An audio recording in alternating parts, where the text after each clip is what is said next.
Me voy con Néstor Bustamante de Berlín. Néstor, ¿cómo estás? Buenos días. Hola, ¿qué tal, Tomás? Es un gusto charlar con vos y con la audiencia. Una pequeña aclaración, lo de los test negativos es solamente en Berlín y Brandenburg, que son los estados al este de Alemania. Casualmente hemos tenido algo que pasó histórico el martes, que fue que el gobierno alemán se puso de acuerdo para, de alguna manera, volver al año 1945, y esto suena muy fuerte, pero fue realmente eso. Desde el año 1945, al final de la Segunda Guerra Mundial, uno de los cambios que hizo Alemania fue que era un gobierno federal. Eso quiere decir que el gobierno nacional pone leyes, pero después la implementación depende absolutamente de los gobiernos federales, de los 16 gobiernos federales en Alemania. O sea, es interesante, Néstor, lo que estás diciendo. ¿Para qué es interesante? Porque en la Argentina está sucediendo un conflicto justamente por eso que vos acabas de decir. Se ve que en Alemania también lo hubo. Estoy al tanto.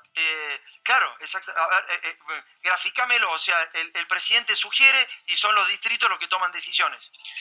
Sí, tenemos a nuestra canciller Angela Merkel, pero tenemos el gabinete, que es el ministro de Salud, por ejemplo, Jens Spahn. Ellos toman decisiones, pero después los estados federales deciden qué hacer. Y bueno, eso no ha funcionado. Por ejemplo, en el estado de Sarre, al suroeste de Alemania, teníamos apertura ya teníamos algunos teatros y museos al aire libre que estaban abriendo, sí. Y eso producía que fuera muy difícil controlar lo que es la pandemia en el territorio nacional. Bueno, hablaste de los test negativos, eso solamente en Berlín y Brandenburgo. En Bavaria ni siquiera se puede entrar, está todo absolutamente cerrado en lo que es el sur de Alemania. Entonces dijeron, no hay forma de que la gente pueda entender cómo funcionan las leyes, cómo funciona la administración, así que vamos a pasar esta modificación a lo que se llama la Ley de Protección en contra de las Infecciones. Es una ley que se ha modificado, de hecho, en noviembre, y dio lugar a que hubiera muchas manifestaciones. Y se pasó esta ley, ahora el Parlamento alemán lo tenía que aprobar lo más pronto posible para poder en realidad definir qué va a hacer todo el pueblo de Alemania con respecto al control del coronavirus, pero el Parlamento todavía sigue discutiendo, pasando esta ley, no se sabe cuándo va a entrar en efecto, de manera de que se pueda decir en Alemania, las leyes o las reglas son estas, no tiene nada que ver lo que pasa en Berlín, lo que pasa en Sarre. De esta manera podemos tratar de bajar un poco lo que es el número de incidencia actual, está en 160. Recordemos, por encima de 50, el sistema de salud alemán ya está colapsado a lo que es control de contact tracing. Ya no pueden saber quién infectó a quién. Entre 50 y 100... ¿Hay algún distrito, Néstor, que tenga restricciones en la educación? Sí, en la mayoría de los estados alemanes están cerradas las escuelas y en el resto de los estados alemanes funcionan parcialmente. Por ejemplo, un día un chico va a la escuela, al otro día va otro chico de distinto grado o a veces del mismo grado distribuido. Las escuelas no están del 100% de ocupación para mantener la distancia. Y hay un problema también que hemos tenido en Alemania, que es un estudio realizado por universidades de Hamburgo. Descubrieron que 1 de cada 3 niños alemanes sufrió algún tipo de problema de salud mental durante el aislamiento. La razón por la cual las escuelas no están abiertas porque sea seguro ir a las escuelas. Las escuelas están abiertas porque es una alternativa al problema que hay con el sistema de salud mental. Disminuyeron muchísimo los crímenes por estar todos en nuestras casas, pero aumentó la violencia doméstica, los crímenes intradomésticos, claro, y el abuso infantil.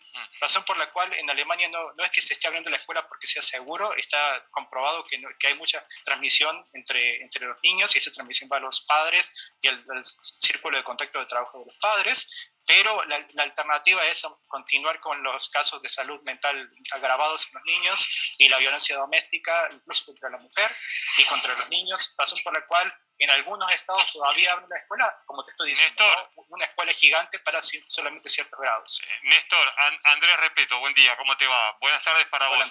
Importante eso, ¿no? Decías que cuando se empiezan a tomar decisiones federales, es el Parlamento el que va a tomar esa decisión, es decir, va a haber un debate en el Parlamento y a partir de ahí se bajará la ley. ¿Por qué el repunte de tantos contagios? ¿Sigue teniendo que ver la cepa británica en lo que hace un par de semanas Merkel hablaba de una nueva pandemia en el país? Efectivamente, si nosotros estuviéramos hoy sin la cepa británica, Alemania ya estaría totalmente abierta. Estaríamos en más o menos la misma situación que estábamos en julio del año pasado, en el verano del año pasado, con cerca de 3.000 casos diarios y la curva en descendencia. Estaríamos todos diciendo, planeando nuestras vacaciones de verano, ahora en agosto. Claro. Yo estaría pensando ver a dónde me puedo ir a viajar. No es el caso, no estamos pensando en eso. ¿Por qué? Porque el 90% de los 31.000 casos registrados en las últimas 24 horas son de la cepa británica, la cepa B117. Entonces es una nueva pandemia, ¿no? La anterior pandemia podemos decir que Alemania o a lo mejor otros países la habríamos controlado, habríamos podido esperar a la vacunación, pero debido a esta cepa británica que ya forma el 90% de los casos en Alemania, lamentablemente tenemos una nueva pandemia que tiene que empezar con otras reglas. Esas reglas son las que estamos hablando ahora y el gobierno nacional quiere tratar de unificarlas con todo el debate que desde la derecha y desde la izquierda es algo que ha tenido muchos retrocesos porque la izquierda dice, no, nosotros nos alejamos de los nazis que tenían un gobierno central que le decía a todo el mundo qué hacer y ahora lo vamos a hacer. Desde la derecha dicen, no, estos quieren infectarnos. Recordemos que acá todavía tenemos los neonazis, la Alternative for Deutschland, la extrema derecha alemana, y ellos dicen que son conspiranoicos, casi todos creen que el virus no existe y que quieren controlarnos con las vacunas. Así que entre esos dos había mucho disputa para aprobar esta ley a nivel del Ejecutivo. Se aprobó, pero todavía queda el debate en el Parlamento y eso es lo que esperamos que se apruebe lo antes posible. ¿Por qué?